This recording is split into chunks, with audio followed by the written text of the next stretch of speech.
La ciencia, en esencia, busca solucionar problemas, ¿verdad? Mejorar nuestras vidas. Pero, ¿qué pasa cuando esa solución se convierte en el verdadero problema? A veces, en ese apuro por innovar, se dan pasos en falso. Y bueno, las consecuencias son cosas que nadie, pero nadie, vio venir. Y esa es la pregunta que vamos a tratar de responder hoy. Nos vamos a meter de lleno en historias reales, casos donde científicos con las mejores intenciones del mundo terminaron creando, bueno, casi monstruos que nunca, jamás debieron salir de un laboratorio. Así que vamos a sumergirnos en este tema. Ok, vamos a empezar con la primera parte. Aquí nos vamos a enfocar en experimentos cuyas creaciones, digamos, se les escaparon de las manos. Vamos a ver cómo ciertos organismos, algunos modificados y otros no, se fugaron a la naturaleza y provocaron un verdadero efecto dominó, alterando ecosistemas para siempre. Miren, este primer caso es tremendo porque nos enseña que no siempre se necesita ingeniería genética para crear un desastre ecológico. Vámonos a los años 40. Imaginen esto. Una isla remota en Alaska deshabitada. Unos científicos llevan unas cuantas ratas noruegas para un estudio de población. ¿Qué podría salir mal, no? Bueno, todo. La isla no tenía depredadores, era un paraíso para las ratas. Su población explotó. Se multiplicaron sin control y se convirtieron básicamente en los dueños de la isla. El resultado fue catastrófico. Las poblaciones de aves marinas que anidaban allí cayeron un 90%. Un 90%. El ecosistema entero colapsó, y para tratar de arreglarlo se necesitaron décadas de trabajo y muchísimo dinero para erradicarlas. Este caso nos deja algo muy claro. A veces el monstruo no es una criatura de laboratorio, sino algo tan simple como una población fuera de control en el lugar equivocado. Ahora, vamos a Japón. Allá unos investigadores tuvieron una idea. ¿Y si domesticamos al avispón gigante asiático? Sí, ese insecto que parece sacado de una pesadilla.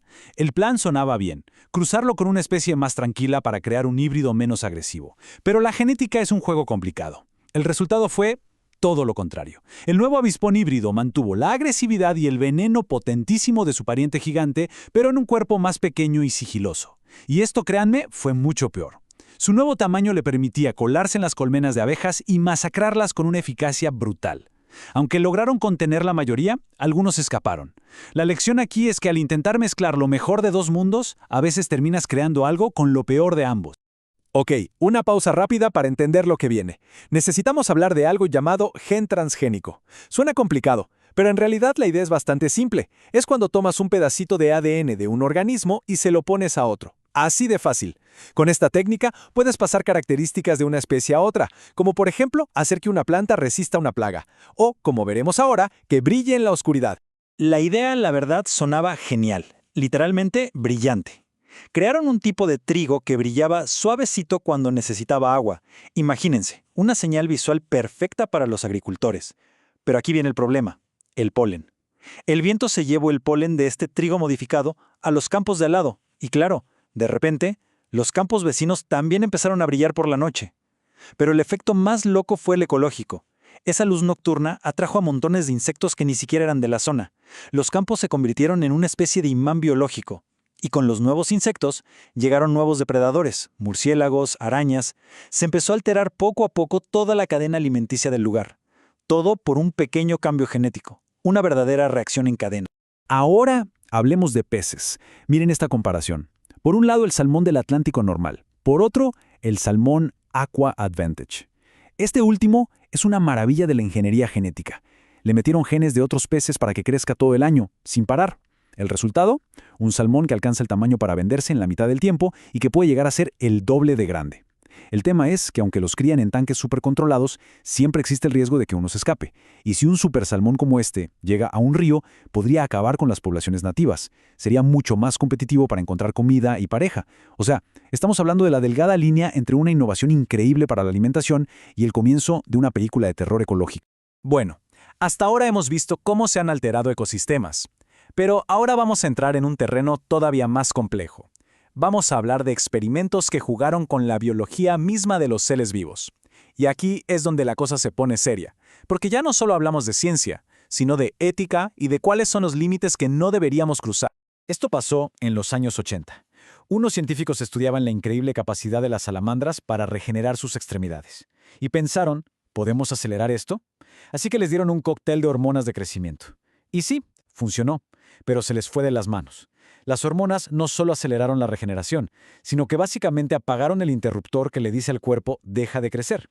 Las salamandras simplemente no paraban de crecer. Desarrollaron mandíbulas enormes, músculos desproporcionados, pero lo más perturbador fue su comportamiento. Se volvieron superagresivas, muy territoriales, probablemente por el desbalance hormonal en sus cerebros. O sea, por manipular un proceso biológico, crearon una versión monstruosa tanto física como conductualmente. Ahora, un caso famosísimo, el de los ratones Doogie de la Universidad de Princeton. Los científicos manipularon un gen para mejorar las conexiones neuronales, o sea, la base del aprendizaje y la memoria. Y ¡wow! Los resultados cognitivos fueron espectaculares. Aprendían más rápido, recordaban mejor. Pero, siempre hay un pero. Estos ratones súper inteligentes también se volvieron mucho más agresivos, ansiosos, no podían quedarse quietos. Esto nos muestra algo llamado pleiotropía, cuando un solo gen afecta a muchas cosas a la vez. El mismo mecanismo que los hacía más listos parece que desequilibraba los circuitos que controlan su comportamiento. Y esto nos deja con una pregunta bastante incómoda. ¿Es posible que una inteligencia superior esté de alguna forma ligada biológicamente a una mayor agresividad? Presten atención a este número porque es fundamental para entender la gravedad de lo que viene. Más del 50%. Esa es la tasa de mortalidad del virus de la gripe aviar H5N1 cuando infecta a un ser humano. Es altísima. Es uno de los virus más letales que existen para nosotros. Tengan ese dato en la cabeza porque ahora vamos a ver qué pasó. Probablemente uno de los virus más peligrosos que se pueden crear. No lo digo yo, Lo dijo el propio investigador principal, Ron Faucher. En 2011 su equipo hizo algo que desató una polémica mundial. Modificaron genéticamente el H5N1 para que pudiera transmitirse por el aire entre mamíferos. Y lo lograron. La idea era adelantarse a una posible pandemia, entender cómo podría mutar el virus. Es lo que se llama investigación de ganancia de función. Pero al hacerlo, básicamente crearon en un laboratorio el mismísimo virus que podría causar esa pandemia. Uno súper letal y ahora muy fácil de contagiar. El debate sobre si vale la pena correr estos riesgos sigue, y con mucha fuerza hasta el día de hoy. Y si lo anterior les pareció controversial, esperen a oír esto. En 2019, un grupo de científicos tomó un gen humano, el MCPH1, que es súper importante para el desarrollo de nuestro cerebro, y se lo insertaron a embriones de macacos. A ver, los monos no se convirtieron en genios, pero sí mostraron una memoria a corto plazo superior a la normal. Y lo más interesante fue que su cerebro empezó a desarrollarse más lento, de una forma más parecida como lo hace el cerebro humano. Esto, en teoría, permite un periodo de aprendizaje más largo. Este experimento no creó una nueva especie, pero sí empezó a borrar, a propósito, la línea genética que nos separa de los primates. Y eso, por supuesto, abrió una caja de Pandora de debates éticos. Bueno, después de este recorrido, que nos llevó desde ecosistemas enteros puestos de cabeza hasta la manipulación del código genético, creo que algo queda muy claro, ¿no? El poder que nos da la ciencia es enorme, pero la responsabilidad que viene con él es todavía más grande. Así que vamos a resumir las lecciones que nos dejan estas historias. Y aquí está la clave de todo. Ninguno de estos monstruos nació porque un científico fuera malvado. Nacieron por falta de previsión, por no pensar en las consecuencias. El caso de la isla de las ratas o el del trigo brillante nos enseñan que hay que pensar en el efecto dominó. El avispón híbrido y el salmón modificado nos gritan la importancia de la contención, de que nada se escape. Los ratones inteligentes y las salamandras gigantes nos recuerdan que la biología es un sistema súper delicado.